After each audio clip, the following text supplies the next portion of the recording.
today the Crucial Habitat Assessment Tool. Oh boy. Just a brief outline of what I'm going to talk on today, and I'll talk briefly. A little bit of the background of the project, the process we've gone through to date, some of the progress that we've made, and then our future plans. So this was essentially the brainchild, as Tony said, of the Western Governors Association. What they wanted to do, the governors went to the association, and they asked essentially, we need to identify migration corridors and crucial habitats, and then also to recommend policy options and tools to preserve landscapes across the West. So with that was born the Initiative on Wildlife Corridors and Crucial Habitat. There was a document that was published in 2008, and that developed the Western Governors Association Wildlife Habitat Council. So a little bit more background on the council and what they're doing. They wanted to integrate wildlife concerns into development across the West at a large landscape scale. So essentially, energy development, transmission development, and other large-scale landscape uses. They wanted to provide this information to planners and the general public. They wanted access to scientific data at a broad scale. And essentially, they wanted to look at projects that span multiple jurisdictions, federal lands, state boundaries, things of that nature. It was meant to be a non-regulatory tool, put an emphasis on these last two things. The intent is not to be a substitution for going on the ground at a specific site project and doing an evaluation. And it's also not meant to preclude agency consultation. So we still want people to come to game fish and parks, the Fish and Wildlife Service, other state agencies to consult on specific projects. So I'll kind of do a chronology of the process that we've gone through so far. So in 2010, the WGA got a grant from the Department of Energy, and they came to the states and they said, do these pilot projects. This is a project or a process that's never been done. It's large scale. Nobody really know how to do it, to be honest. One of the things they did was to develop a white paper in 2010 to kind of give guidelines, some idea of what they wanted included in these chats. So the states got together, small groups of states. South Dakota partnered with North Dakota and Nebraska, and they tried to address issues in the white paper. There were a lot of challenges, and one of the biggest challenges was to actually cross those political boundaries. We were to look at data sets, merge those data sets across boundaries. We were to map suitable habitat, which you think might be an easy task, but it's more difficult than it sounds. After we identified those habitats, apply what were proposed definitions of crucial habitat. The data were expected to be spatial. Not all the data we have are GIS based. And then this information we had to keep in mind was to be publicly available.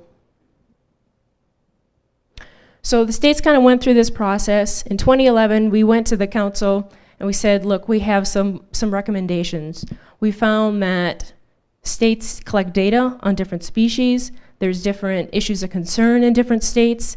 You don't have a lot of data on some species in some states, and different state agencies have different capacities to develop a tool like this at this scale.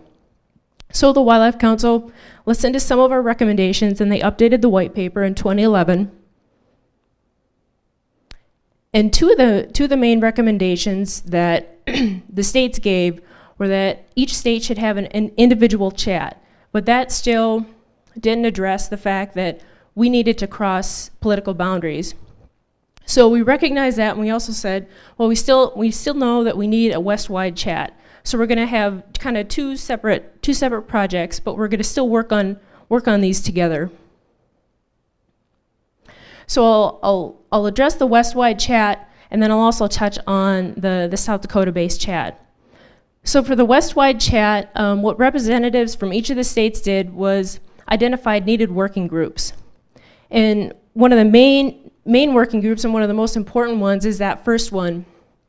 We needed to identify large intact blocks of habitats and then the corridors that connect those habitats across the West. So we looked at data sets that were west-wide. So the National Gap Analysis Program, looking at species distributions, we looked at national land cover data sets, which is a land cover data set across the West.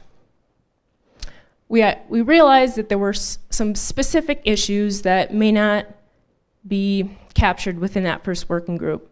So we looked at species of concern that were common across the western states, and that's what that second working group did. So looking at habitat for those species that were identified, and then we also realized that we need to make sure that we address issues with game and sport fish. And then we didn't, at this point, to be honest, we still really didn't know how to do it, how to put it all together. So there was a work group that was tasked with that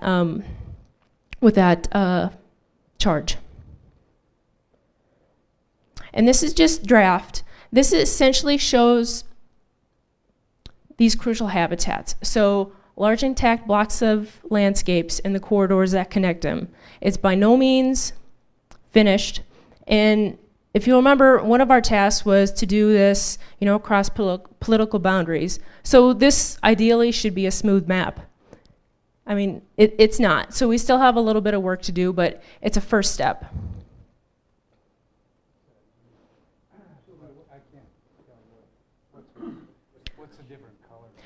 Essentially, the darker color blue are the larger, more intact landscapes, and the light or the white are areas that are more fragmented and unconnected.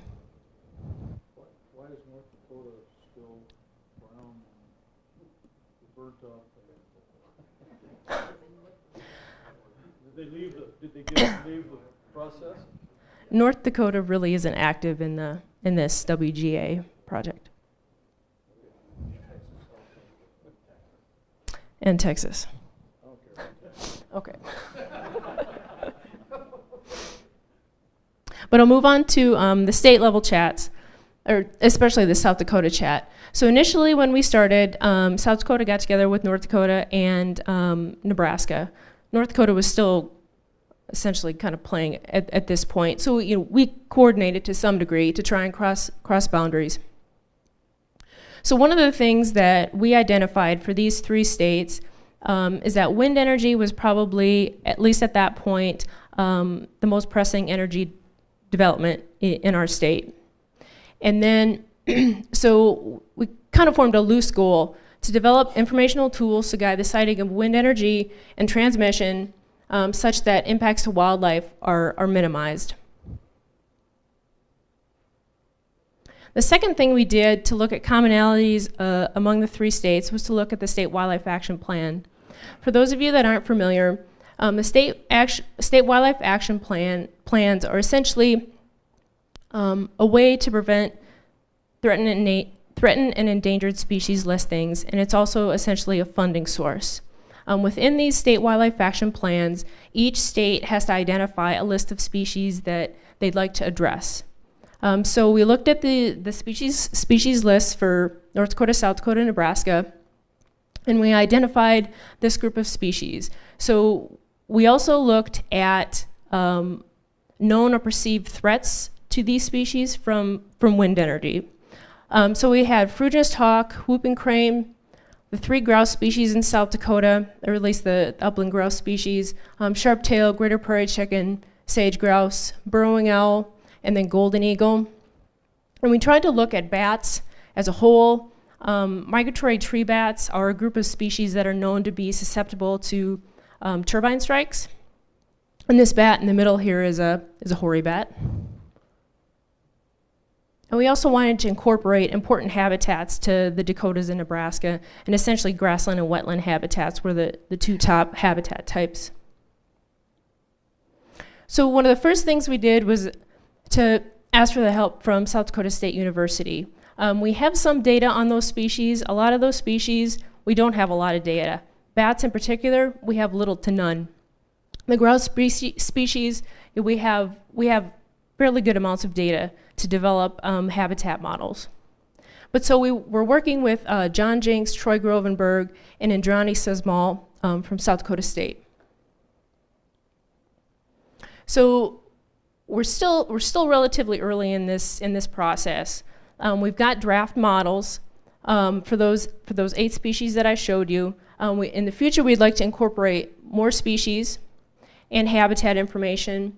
We'll continue participating in the West-wide effort, and our intent is to have this information, at least a first step, available on the website in 2013. And we realize this will be a work in progress. We hope to collect more data, update models, and continually update the website. And so with that, I can take any questions. So we did. Seas that are above, like, in South Dakota, DENR, or maybe water boards, landscape, watershed folks that are involved in landscape issues, and are they at the table too?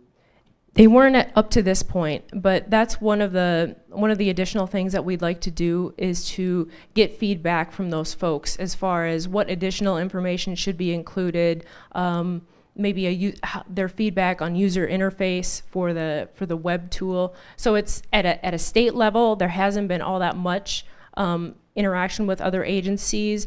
At the West-wide level, there's been work with Forest Service, Department of Interior, and those agencies to coordinate and collaborate with the chat effort. If I may respect your question also,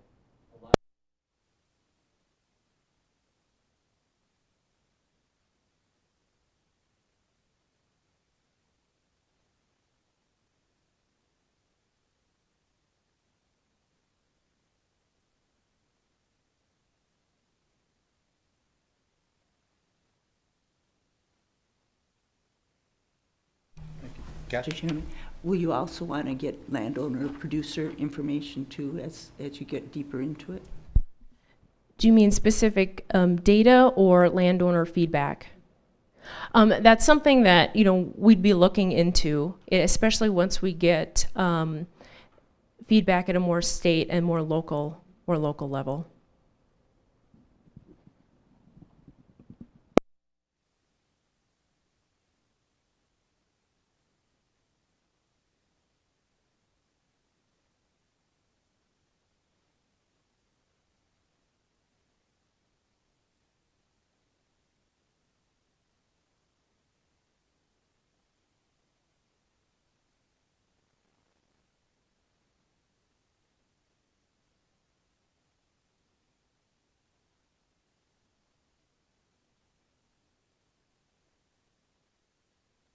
new employee within our fisheries section, Chelsea Passberg.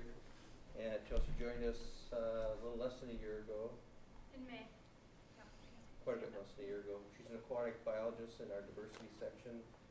She works on those fish species that you don't try to stick a hook in their mouth on. Welcome, Chelsea.